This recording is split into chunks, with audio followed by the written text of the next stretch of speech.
اب ہم بات کریں گے ہسٹری آف کشمیر پارٹ 2 کے بارے میں۔ اب کشمیر میں ڈوگرا راج قائم ہو چکا تھا اور سن 1846 کا معاہدہ امرتسر باقی ریاستوں سے مختلف تھا کیونکہ اس میں برطانوی ریزیڈنٹ کی تعیناتی کی شک نہیں تھی۔ برطانوی پیراماؤنٹ اتھارٹی صرف دفاع اور خارجہ امور کو دیکھتی تھی۔ اب گلاب سنگھ نے اپنی سرحدوں کو مضبوط کیا اور گلاب سنگھ کے سپہ سالار زوراور سنگھ نے لداخ اور بلتستان پر حملہ کر کے اس کو بھی اپنی سلطنت میں شامل کر لیا۔ پونچھ کا علاقہ بھی گلاب سنگھ کے زیر انتظام تھا، لیکن پونچھ ایک مسلم اکثریتی علاقہ تھا۔ وہاں کے رہائشیوں اور گلاب سنگھ کے درمیان 1830 کی دہائی میں کئی جھڑپیں ہوئیں، لیکن ان سب کو طاقت کے استعمال سے کچل دیا گیا۔ سن 1843 میں دھیان سنگھ، جو کہ گلاب سنگھ کا چھوٹا بھائی تھا، اس کی وفات کے بعد گلاب سنگھ پونچھ، بھمبر اور میرپور کو بھی اپنی ملکیت سمجھنے لگا، مگر کبھی بھی مکمل کنٹرول نہ کر پایا۔ اب 1852 میں ایک قبائلی بغاوت کے نتیجے میں گلگت بھی ڈوگرا حکمرانی سے نکل گیا۔ تاہم 1860 میں گلاب سنگھ کے بیٹے رنبیر سنگھ نے گلگت پر دوبارہ قبضہ کر لیا اور سن 1936 میں مہاراجہ ہری سنگھ نے پونچھ پر بھی قبضہ کر لیا اور یوں کشمیر کی سرحدیں مکمل ہو گئیں۔ اب 1939 میں ڈوگرا حکومت نے جموں کشمیر آئین بنایا۔ اس آئین کے ذریعے اپنی فوج بنائی اور کئی معاہدوں کے ذریعے اپنی حکومت کو مضبوط کیا۔ گلاب سنگھ کی دور ایک بادشاہت پر مبنی نظام تھا، جس میں 75 لاکھ کی عوض کشمیر کو خریدا گیا، وہ بھی بھاری ٹیکسوں کے ذریعے کشمیری عوام سے وصول کر لیا گیا۔ اصل میں برطانیہ نے 75 لاکھ کی عوض ہزاروں کشمیریوں کو بیچ کر مہاراجہ کا غلام بنا دیا۔ جب گلاب سنگھ نے کشمیر خریدا، اس وقت 75% کشمیریوں کا ذریعہ آمدن کاشتکاری تھی۔ گلاب سنگھ نے خود کو کشمیر کی تمام زمینوں کا مالک بنایا۔ کسانوں سے ان کی زمینوں کی مالکیت تک چھین لی گئی۔ اب کسان کرایہ دار ہو گئے اور اپنی ہی زمینوں پر کام کرنے کے لیے حق مالکانہ دینا پڑتا۔ جو یہ ٹیکس نہ دیتا، کسان کو زمین سے خارج کر دیا جاتا۔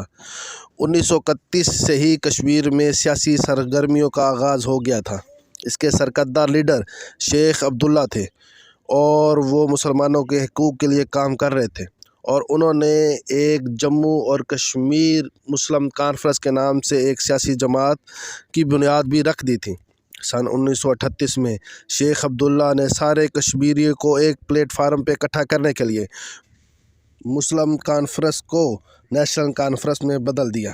سن 1938 میں ہی نیشنل کانفرنس نے جموں کشمیر کا معاشرتی، معاشی، اقتصادی اور سیاسی تعمیر نو کے لیے ایک جامع اور وسیع منصوبہ تیار کیا، جسے کشمیر مینیفیسٹو کا نام دیا گیا۔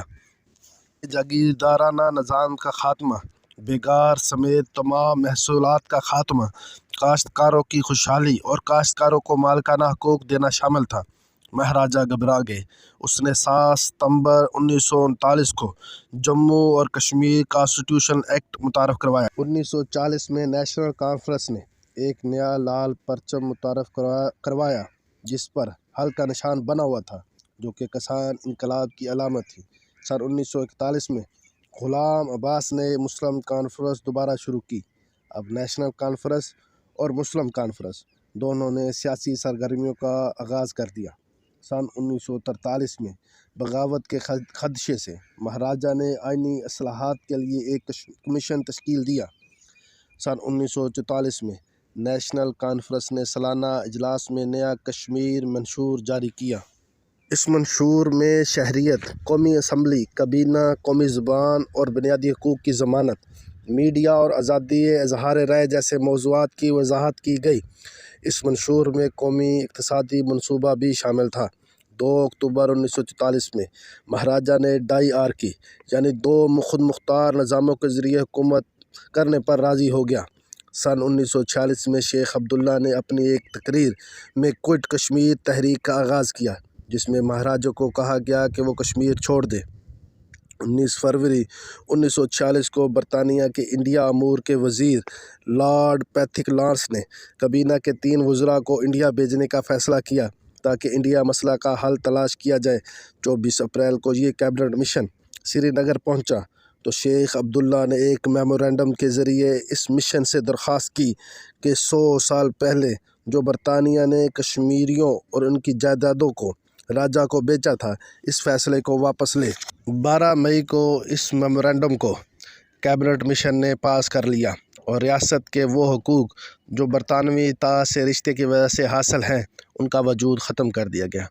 20 مئی 1946 کو نیشنل کانفرنس کے نمایاں رہنماؤں کو گرفتار کر لیا گیا اور شیخ عبداللہ کو بھی غداری کے جرم میں 3 سال قید کی سزا سنائی گئی، جو کہ زیادہ دیر تک قائم نہ رہ سکی۔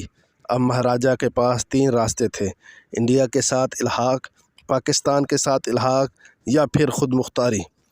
مہاراجہ نے بظاہر خود مختار رہنے کا فیصلہ کیا۔ اب یہ قسط تھی ہسٹری آف کشمیر پارٹ 2۔ اب اگلی قسط میں ہم آپ کو بتائیں گے کہ کیسے انڈیا نے کشمیر پر قبضہ کیا اور لارڈ ماؤنٹ بیٹن نے کس طرح سے کشمیر کے مہاراجہ پر اپنا دباؤ برقرار رکھا، اور قائد اعظم نے شیخ عبداللہ کو کیا کہا تھا۔ میری ویڈیو پسند آئی ہو تو اس کو چینل کو سبسکرائب کریں، لائک کریں، شیئر کریں۔